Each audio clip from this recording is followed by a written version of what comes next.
Vitoriano é o nosso primeiro entrevistado dessa nova sessão que estamos abrindo, né, dessa nova fase do Diário Regional dos 30 anos. Vereador Orlando Vitoriano, além é petista, né, e é líder do governo. Vereador, a gente entrou em setembro, um setembro muito conturbado, né, tanto em nível nacional como em nível do ABC. Como o senhor vê as manifestações de 7 de setembro? A gente tem percebido que as manifestações tentaram mais uma vez colocar de um lado extremismos, né? Um lado o extremismo que é muito ligado à ideia do Bolsonaro, que não é a ideia da direita. A direita é a direita, né? Não é uma direita fascista que pretende provocar um certo descontrole na democracia. Então eu vejo como a manifestação de 7 de setembro não uma manifestação em si de algumas pessoas que se dizem num posicionamento da direita na sociedade, mas sim de algumas pessoas que defendem um pensamento que vão de encontro, inclusive, com o pensamento da democracia, que não é o pensamento da esquerda e também não é o pensamento de parte da direita significativa. Então eu acredito que foram manifestações de um grupo isolado, que está com medo de disputar as eleições, de perder as eleições, e aí, liderado pelo Bolsonaro, tenta provocar um fato para tentar levar isso para um descontrole da democracia. Então, o ataque, 7 de setembro, nesse viés, ele vem atacar as forças democráticas do país, que compromete seriamente o país aqui e lá fora. Então, esse viés a gente viu que não deu certo, a gente já sabia que não ia dar certo. A gente teve as manifestações do Grito dos Excluídos, foi a 27ª. Esse Grito dos Excluídos ele vem sendo feito pela igreja no país há vários anos, e ele não tem uma relação direta com esse embate entre forças que aconteceu neste ano. O que aconteceu em São Paulo é que a CUT, algumas forças de esquerda, o PT, resolveu se juntar a esse movimento do Grito dos Excluídos para também protestar em defesa da democracia e da vida. Mas a gente percebeu que o bem está vencendo, que o impacto, as forças representativas na sociedade, incluindo partidos, de vários partidos, vários segmentos sociais, do meio da direita, do empresariado, os donos dos meios de produção e os proprietários da força de trabalho se uniram em defesa da democracia. Eu acredito que foi frustrante para a tentativa de golpe do Bolsonaro. Nas últimas pesquisas, né, nós estamos vendo que Lula está à frente do Bolsonaro, né, nas intenções de votos. Como o senhor bem falou, ele está meio com medo desse embate, né, já veio com algumas tentativas de falar que a eleição é fraudulenta, mexeu com as urnas. Nós teremos Lula já bem definido, né, um quadro, nós temos o Bolsonaro e nós temos um centrão, que até o Lula está se aproximando desse centrão, para tentar trazer um nome diferenciado, né? Temos aí o João Dória, né, que se coloca como pai da vacina. Como o senhor vê esse cenário? Há essa possibilidade de aparecer um nome muito forte para o PT? É melhor Lula enfrentar o Bolsonaro? Como o senhor vê essa situação? Eu acredito que para o PT é melhor o Lula enfrentar o Bolsonaro. Eu acredito. Eu penso que o impeachment hoje do Bolsonaro, em que pese a defesa do impeachment ser importante para despertar a consciência política do povo brasileiro, eu acredito que, como hoje a gente já vê esse extremo entre Bolsonaro e o Lula está bem posicionado nessa disputa, eu prefiro ficar com esse cenário, eu particularmente. Eu acho que é difícil uma terceira via nesse momento, porque para assumir uma terceira via, essas pessoas têm que assumir um lado, esse partido tem que assumir um lado. E durante esse cenário político da gestão do Bolsonaro, os partidos ficaram no centrão. Ora está de um lado, ora está de outro. Então, eles não conseguiram despertar uma consciência, um projeto político para o país. enquanto que o Lula tem um projeto político bem definido. E o Bolsonaro, a gente está vendo qual que é o projeto político dele. Então, nesse cenário, eu acredito ser muito difícil surgir uma terceira via que possa contemplar. Um resultado concreto disso foi o que aconteceu domingo. As forças, aquele movimento Vem para a Rua e o MBL, né? O MBL tentaram, com esse cenário, criar uma terceira via. E a gente percebeu que não colou. Não colou. A população não aderiu, não está na rua, não foi para a rua. Então eu acho muito difícil nesse momento. Até porque a terceira via seria se não houver o nome do Lula ou se não houver o nome do Bolsonaro. Então a terceira via não é a terceira via, é a segunda. Sim. Né? Porque se o Bolsonaro não é candidato por um impeachment, uma coisa desse tipo, aí vai surgir um novo nome. Então esse nome que seria a terceira via seria a segunda. Então eu acredito que não existe terceira via no país, existem duas vias, né? Com o Lula e com o Bolsonaro. E só não é os dois, vão ser outra, né? Se não for o Lula vai ser outra, mas que não é a terceira via, continua sendo a primeira ou a segunda. O Lula tem conseguido na justiça várias vitórias, vamos dizer assim, com a extinção de ações. Eu estive conversando com lideranças do PT nas últimas semanas e eles colocam que essa força que o Lula vem vai se repercutir na bancada dentro da Câmara Federal e dentro da Alesp, né? Tendo esse cenário, aqui em Diadema nós temos já alguns pré-candidatos, inclusive o senhor, né? Acredita que esse fortalecimento do Lula vai impactar e vocês vão sair com vários candidatos para as próximas eleições? Com certeza a gente está vendo um cenário muito positivo nesse sentido. O projeto do Lula fala, a gente precisa ampliar a base em Brasília, já pensando num governo que dê uma sustentação melhor, no Congresso.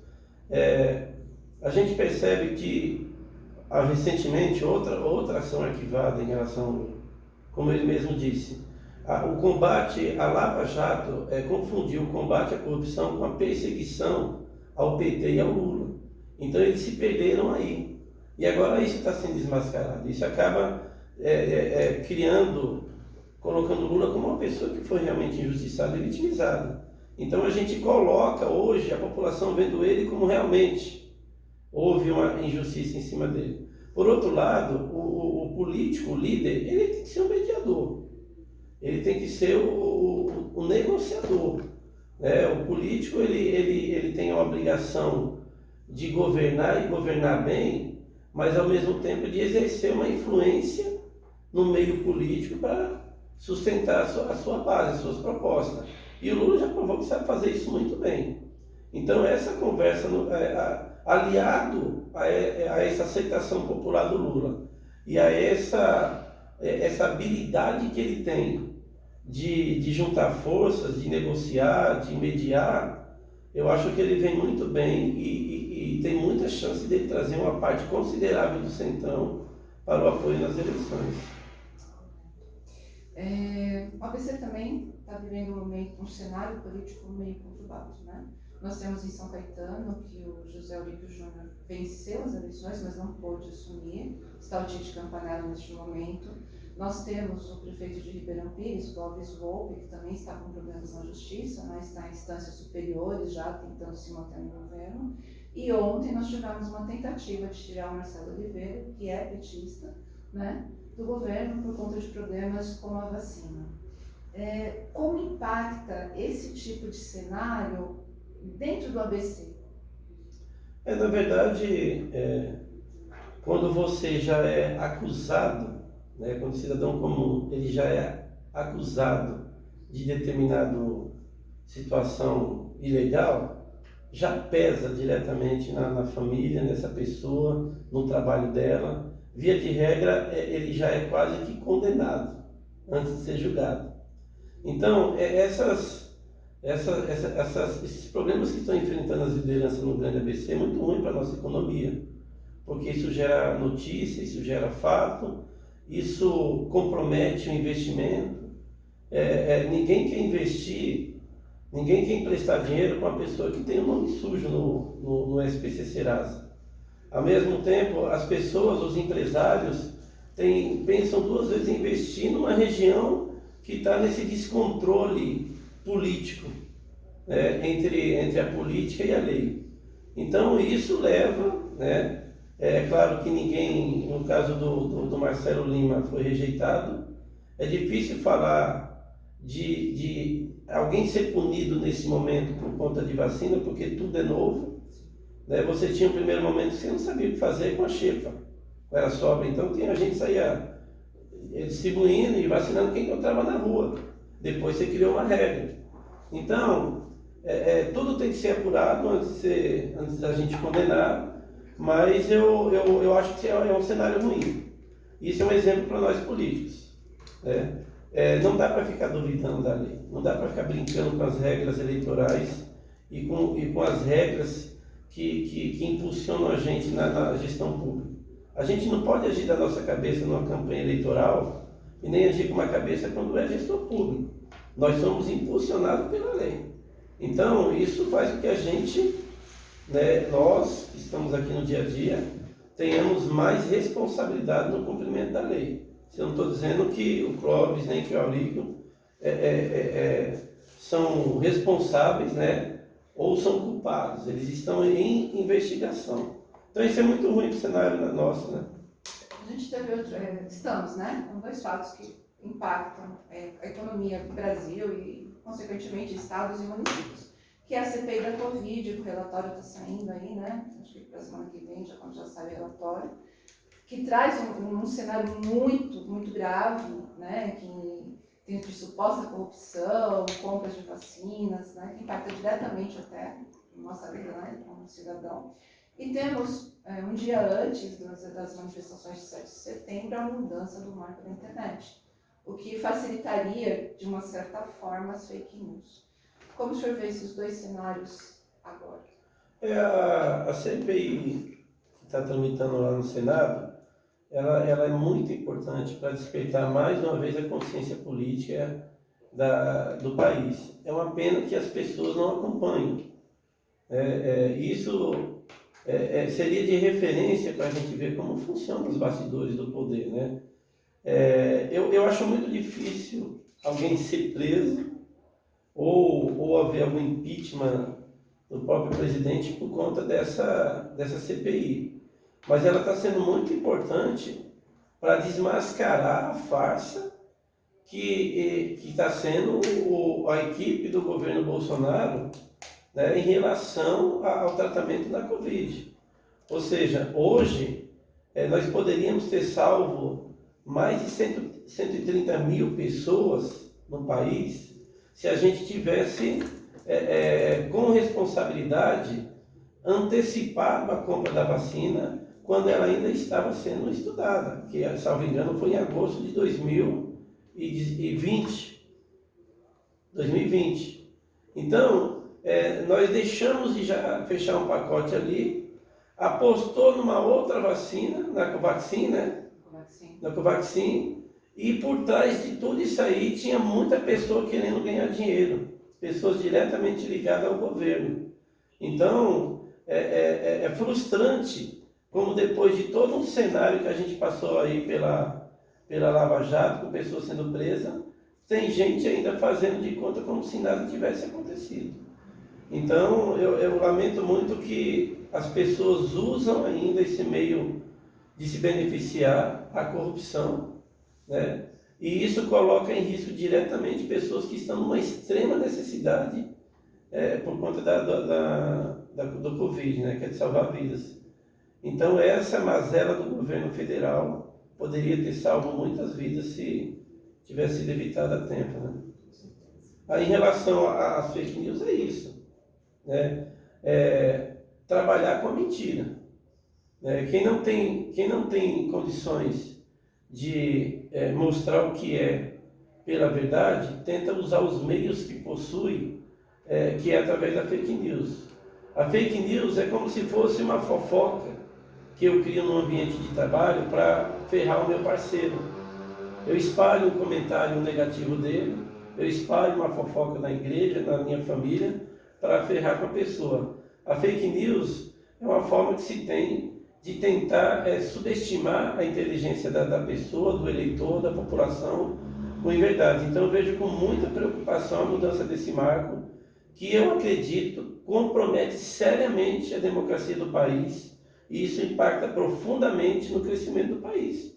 Porque os investidores sérios, né, que se deparam com facilitações nesse sentido, com certeza ficam em dúvidas do que poderia ser o investimento dele no país. Então, tudo isso influencia o nosso desenvolvimento.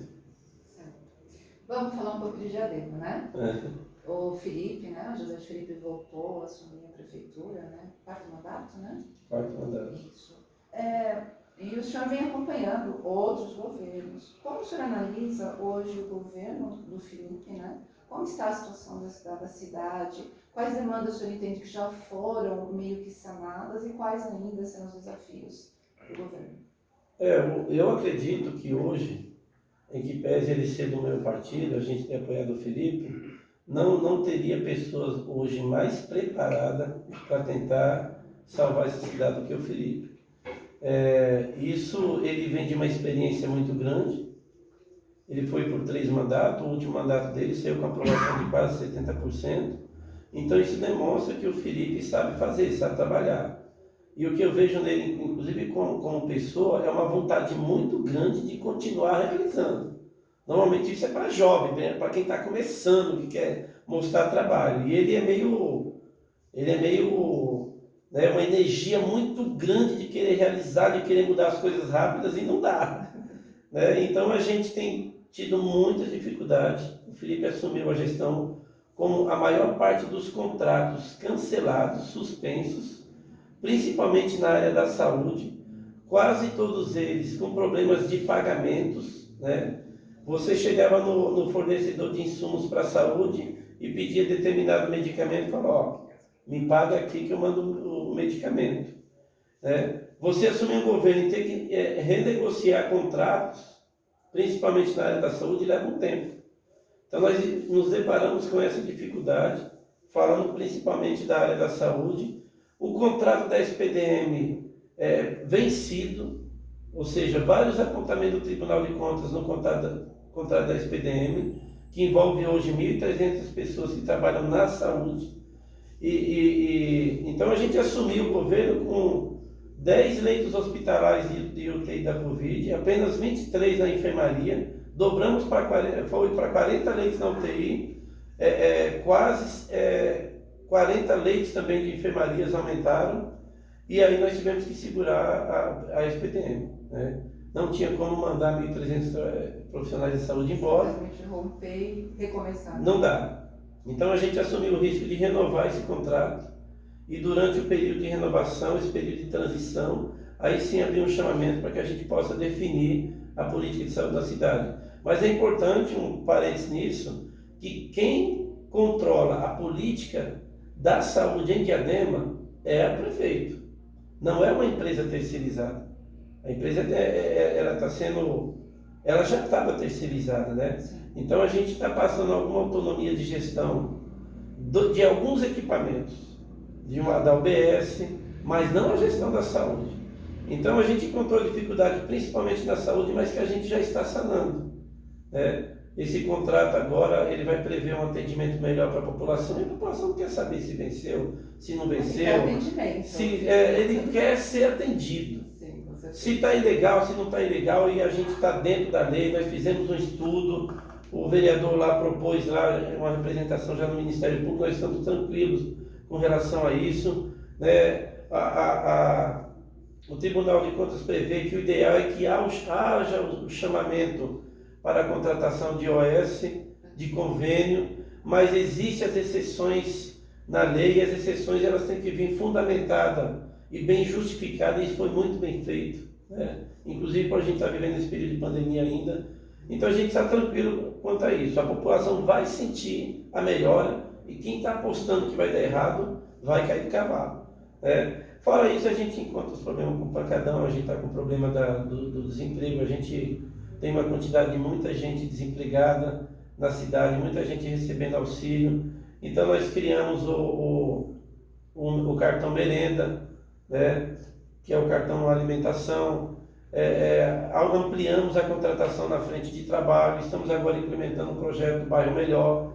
Todos esses projetos eles vão atingir diretamente as pessoas que não conseguem entrar no mercado de trabalho e estão numa situação difícil. O adolescente aprendiz está sendo implementado, que é uma política social importante para o jovem mais pobre. O plano de mobilidade urbana, que é um problema na nossa cidade. Agora, né, o projeto. Está entrando agora o projeto, esses dias tem muita coisa boa para acontecer. O PPA participativo, Plano Plurianual Participativo, a população voltou a opinar sobre o orçamento na cidade. A coleta seletiva que está sendo implementada agora, que é o Recicla Diadema, ou seja, a prefeitura está oferecendo condições para você ir até a casa da pessoa, pegar o material reciclável, coloca no caminhãozinho, leva para vender, as cooperativas de trabalho, ou seja, vai diminuir os gastos com a empresa de coleta de lixo e vai criar oportunidade de renda para as pessoas mais pobres. A emenda impositiva, importante, nunca aconteceu em Diadema. Os vereadores vão ter abertura para fazer emendas no orçamento do ano que vem. É um valor que não é essas coisas, mas também isso faz com que o vereador também seja valorizado, que o Poder Legislativo seja valorizado. E o Felipe está preocupado com isso. E bem ou mal o que o vereador propõe para a cidade, para o bem da população. Então isso também está trazendo uns benefícios. O plano de regulariza Diadema, mais de 5.000 imóveis em áreas habitacionais sendo regularizados. A gente teve aqui o Centro Pop, restabeleceu lá a Casa do Hip Hop, a cultura na cidade está voltando a ganhar força, a retomar. Ou seja, a gente está conseguindo desenvolver ações em tão pouco tempo que possa retomar a autoestima da população de Diadema. Acho que hoje, inclusive, vai ser inaugurado uma casa especial para o grupo LGBT+. Exatamente. Acabou de ser inaugurada agora pela manhã uma casa especial que também dá uma atenção especial para aquelas pessoas que ainda são discriminadas, né? Excluídas ainda. Não era para ser assim. Não era para ter cota de negro, não era para ter cota de... Era para a gente ver todo ser humano de maneira igual. Como isso não acontece, então precisa criar as especificidades, né? Então, ou seja, Diadema está caminhando, tem um desafio muito grande, um orçamento muito ruim, mas o Felipe, nós precisamos melhorar a energia elétrica, nós sabemos disso, está com problema. A gente precisa ter uma ação mais efetiva nos pancadões. A população está reclamando da questão da segurança. Precisamos contratar mais guarda para isso. Não é fácil, precisa do apoio da Polícia Civil, da Polícia Militar, mas a gente tem conseguido em regiões que estavam há mais de 10 anos sem ter paz, sexta, sábado e domingo, hoje já estão conseguindo ter um pouquinho de paz, mas a gente sabe que isso precisa ser mudado, nós vamos mudar. Certo. O que a gente tem visto na Câmara é apesar de alguns coisas pontuais, uma união maior, né? Deixa eu falar há muito tempo já. Como o senhor vê essa nova fase da Câmara? Olha, eu estou vendo com muita positividade, né? Eu que estou no 4º mandato, a gente percebe que teve uma renovação muito grande com 11 vereadores, a maioria deles, vereadores de comunidade. Se a gente perceber, não tem empresário na Câmara. Eu até acho que tinha que ter, para representar o segmento. Mas a maioria são pessoas de comunidade e muitos deles não vêm viciados na política, né? Vêm com vontade de trabalhar, de realizar. Então eles têm andado, têm participado das atividades da prefeitura, têm feito requerimentos, têm cobrado requerimentos, têm cobrado ações da prefeitura junto à população. Então eu estou vendo com muita positividade. O debate está igual no governo anterior. Sim. Meia dúzia da situação com meia dúzia da oposição. Então o debate ainda está ali. Né? E também, acho que, muito positivo, né? Muito positivo, muito positivo. Imagina hoje uma Câmara de Vereadores com 21 vereadores na base aliada do governo. Não tem debate, não tem questionamento. E a gente precisa entender que a gente não é dono da razão, a gente não é dono da verdade.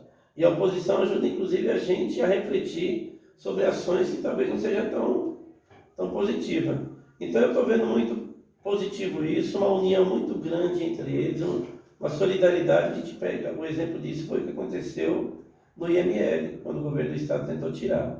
Sim. Então, eu acredito que tem muito para produzir resultados positivos nessa legislatura, com esses novos vereadores, junto com os antigos, né? Perfeito. Vamos falar um pouco do Orlando Vitorino. Fala da sua pré-candidatura que já foi colocada, né? A gente, no início, eu já vinha alguns anos atrás achando que a gente assumiu uma posição de liderança na sociedade e toda essa experiência como vereador você tem que fazer com que ela se expanda. Então eu já vinha com esse propósito de dar um passo à frente. Eu acho que o que sobrava era a candidatura federal, para não ter que criar conflito com ninguém. Mas porque a gente tem o Márcio da farmácia, que está indo muito bem, nós juntos com o Podemos. Exato. É líder do Podemos, eu acho. É líder do Podemos. O Josa já tinha acenado lá atrás, aos 4 anos, com a candidatura para estadual. Certo. Então falou que eu vou ser federal, né? Só que aí o Felipe ganhou.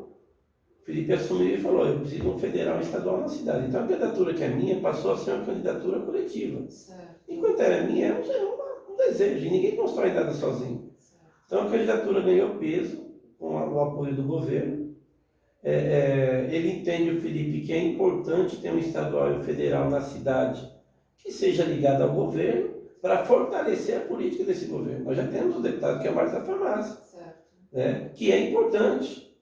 Ele tem feito algumas intervenções no município, com o Estado, tem mandado emendas consideráveis para a cidade, mas a gente acha que a gente pode fazer mais. Ainda é pouco, né? É pouco. Um representante só, né? Não dá para um deputado federal e estadual falar só de emenda, mandei tanto de emenda. A gente precisa trazer o desenvolvimento para a cidade.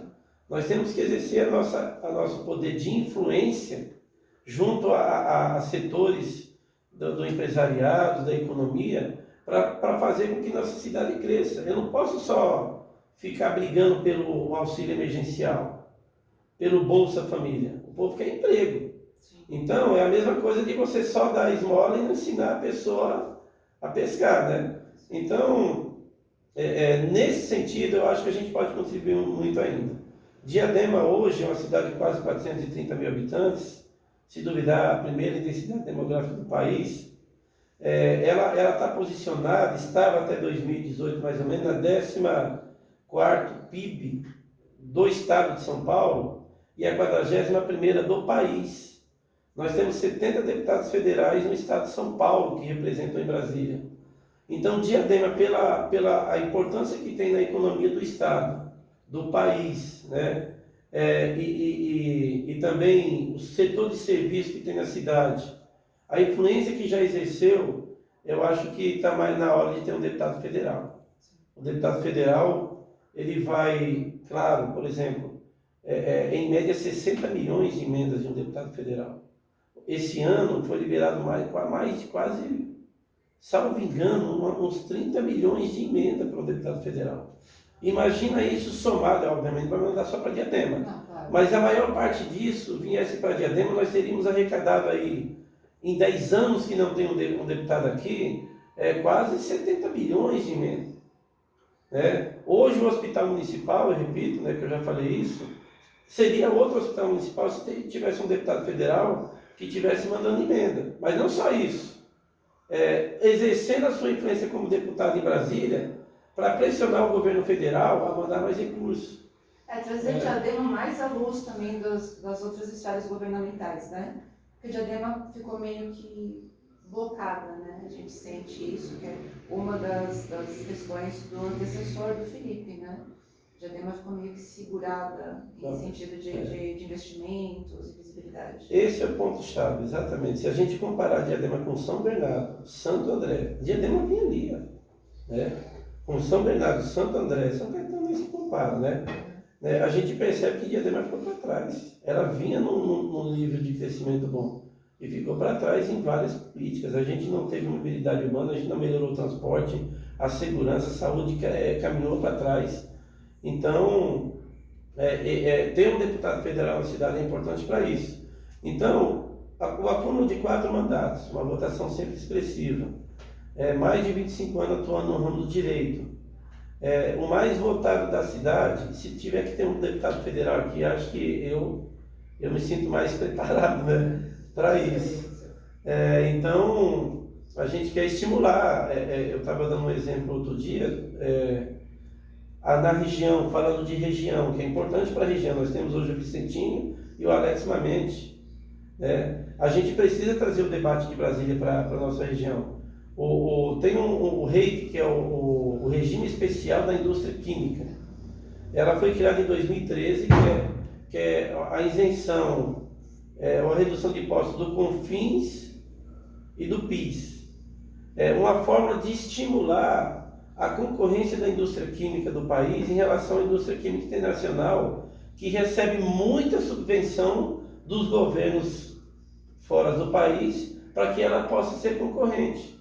A indústria química ela é fundamental pela maior parte dos insumos na saúde, pela produção de tinta, embalagem, né?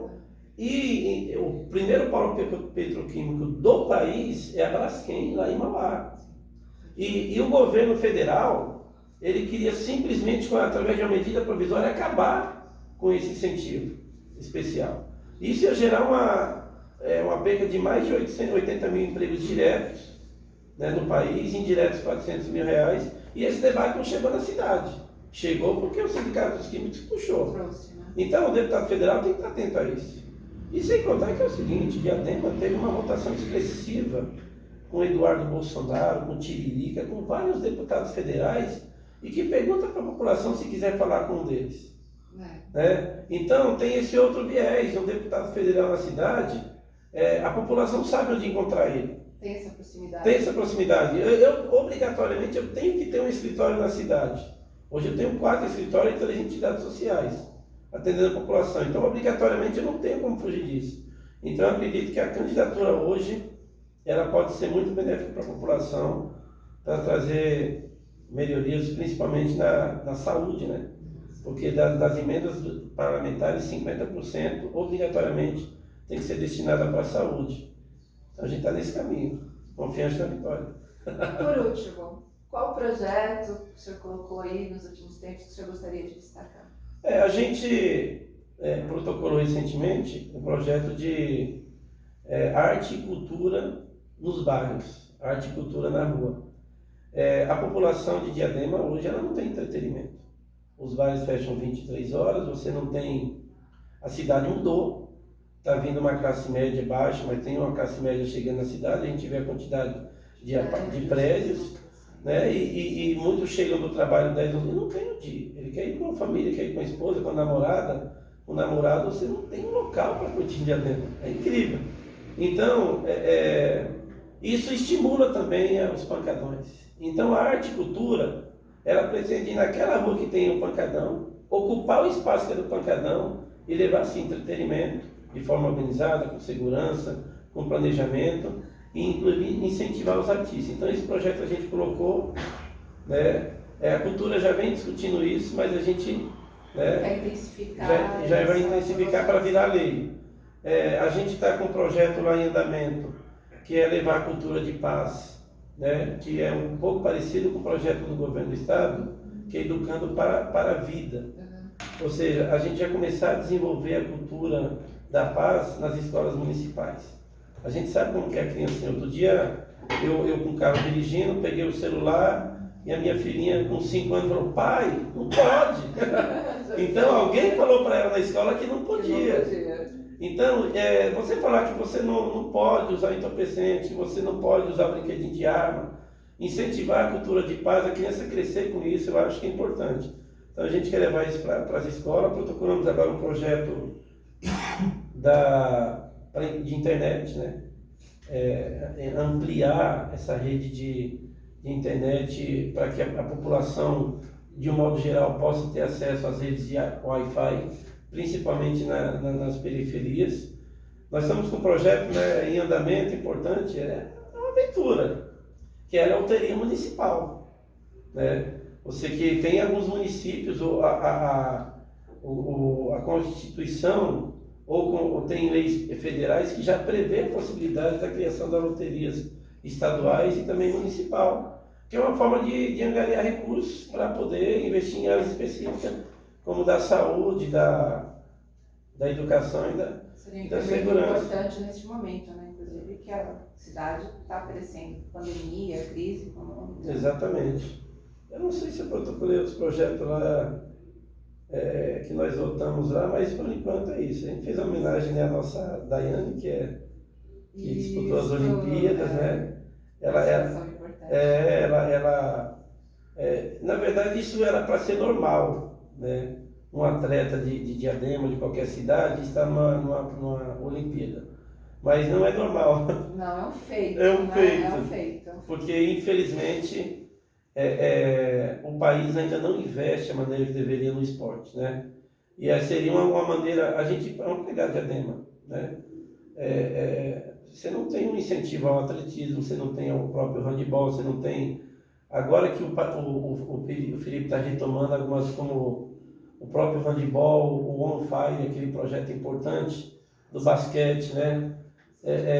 Agora já está surgindo na áreas marciais, o jiu-jitsu, tem um projeto lá importante também de valorização. Está retomando as atividades esportivas. As né? modalidades esportivas. Nossa.